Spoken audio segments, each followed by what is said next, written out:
Saya ingin dengar suara dari Bang Rizal Ramli. Tadi Bang Joni Plate mengatakan ada selisih antara kebutuhan gula secara keseluruhan dengan produksi dalam negeri yang hanya mampu menyuplai 2 juta ton, tapi kita kurang, defisit 4 juta ton. Sesuaikah data itu dengan yang Anda punya? Ada apa yang disebut true scarcity, kelangkaan yang sesungguh-sungguhnya. Kalau itu wajar import, dari dulu juga begitu. Tapi ada apa yang disebut sebagai artificial scarcity. Scarcity yang disengaja supaya dilebih-lebihkan. Itu terjadi di garam, import berlebihan 1,5 juta ton, petani garam betul-betul nggak terima. Itu terjadi dengan kawan-kawan petani tebu, ya kan? Gula mereka nggak ada yang beli kok, harganya jatuh. Itu akibat artificial scarcity, yaitu kelangkaan yang diciptakan seolah-olah butuhnya segini dan Siapa sebagainya. menciptakan? Nggak usah dijawab lah begituan. Ya. Kalau ada dijawab lebih baik supaya terbuka. Udah, gitu. saya udah Oke, kasih. Jangan kita sampai dengar. kita sebut Kita dengar dulu. artifisial. Ini persoalan data. Saya setuju yang disampaikan. Ya, dia betul-betul ada Oke. scarcity atau itu artifisial. Oke, kita Jangan sampai kita kasih jawab saya dulu jawab. dari Bang Hanya- Rizal. Silakan hanya Bang Rizal. pikiran- Kita tahan dulu Bang Joni. pikiran muncul Oke, saja nanti saya sesaat berikan gitu. kesempatan kepada Bang Joni. Silakan Bang Rizal. Ya, jadi faktanya ada kelebihan import yang di luar actual scarcity. Dan itulah yang bikin heboh karena petani tebu nggak bisa jual barangnya, petani garam nggak bisa jualnya, dan petani padi karena import dilakukan pada waktu panen. Nah, kalau angka detailnya kami sudah serahkan ke KPK. Ya. Karena ada undang-undangnya, kalau pejabat memperkaya diri sendiri atau orang lain, itu hukumannya lumayan tinggi. KPK janji akan selidiki proses ini.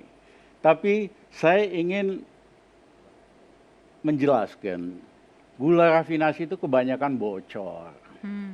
Resminya kan gula rafinasi ya untuk industri, tapi dalam prakteknya bocor jadi gula biasa. Dan itu yang menjelaskan kenapa hasil petani tebu rakyat itu nggak kebeli. Nah, yang kedua adalah memang produktivitas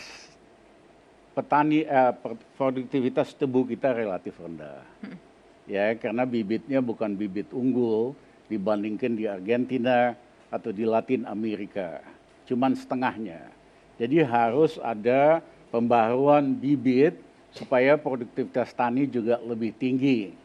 Yang kedua itu di negara-negara di Latin Amerika, orang bukan ngambil gulanya aja, tapi ngambil sisa-sisanya dijadikan etanol, dijadikan macam-macam, dan pendapatan penjualan dari etanol dan lain-lain itu bisa lebih besar dari penjualan gulanya sendiri buat petani.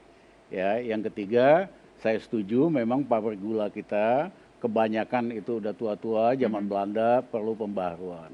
Tetapi yang terjadi ini kan begini, kawan-kawan petani tebu makin lama makin tidak ada insentif untuk produksi lebih banyak.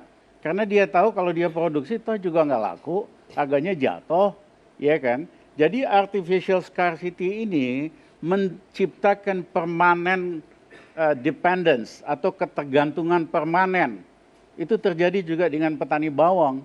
Persis pada panen, banyak import, harganya jatuh, tahun depannya dia berkurang. Makin lama Indonesia, makin mental ketergantungannya itu makin jauh.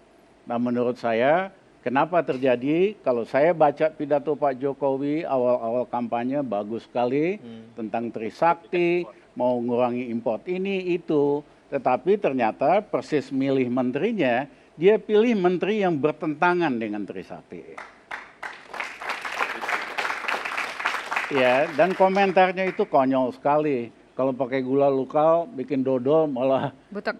jadi butek dan sebagainya. Tidak ada keberpihakan sama sekali. Trisakti itu pada dasarnya adalah keberpihakan.